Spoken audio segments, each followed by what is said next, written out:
பெருந்தோட்ட தொழிலாளர்களுக்கு அரசாங்கத்தினால் வழங்கப்படவுள்ள 200 ரூபாய் வருகை கொடுப்பனவுக்கு எதிர்க்கட்சிகள் தொடர்ந்தும் எதிர்ப்பு தெரிவித்து வருகின்றன. பொதுமக்களின் நிதி தவறான முறையில் பயன்படுத்தப்படுவதாக எதிர்க்கட்சிகள் கூறுகின்றன.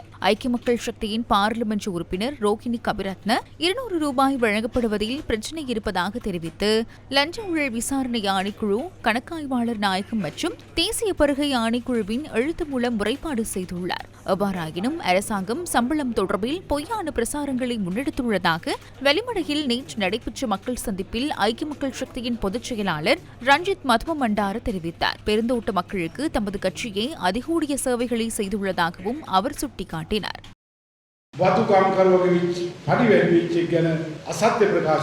பெருந்தோட்ட தொழிலாளர்களின் சம்பளம் அதிகரிக்கப்பட்டமை தொடர்பில் போலியான பிரசாரங்கள் முன்னெடுக்கப்பட்டுள்ளன. பெருந்தோட்ட தொழிலாளர்களுக்கு 2000 ரூபாய் சம்பளம் வழங்குவதாக தெரிவித்தே இவர்கள் ஆட்சிக்கு வந்தனர்.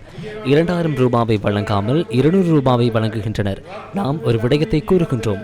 பெருந்தோட்டங்களிலும் ரத்தினபுரியிலும் மொனதாகலையிலும் வாழும் எமது சகோதரர்களுக்கு எமது கட்சியே அதிகூடிய சலுகைகளை பெற்றுக் கொடுத்தது. நாமே அன்று பெருந்தோட்ட மக்களுக்கு பிரஜா உரிமையை பெற்றுக் கொடுத்தோம். நாமே அவர்களுக்கு 7 பேஜஸ் காணியை பெற்றுக் கொடுத்தோம். லயன் குடியிருப்புகளில் வாழ்ந்த அவர்களுக்கு நாமே சொந்தமான இடத்தை பெற்றுக் கொடுத்தோம். நாமே அவர்களின் பிள்ளைகள் கல்வி கற்பதற்கு பாடசாலையை அமைத்துக் கொடுத்தோம். நாமே பெருந்தோட்ட தொழிலாளர்களுக்கு நலன்புரியை ஏற்படுத்தி கொடுத்தோம். எனவே போலியான பிரசாரத்தை முன்னெடுக்க வேண்டாம் என அரசாங்கத்துக்கு கூறுகின்றோம். பெருந்தோட்ட தொழிலாளர்களுக்கு செய்ய வேண்டிய அனைத்தையும் நாம் செய்வோம்.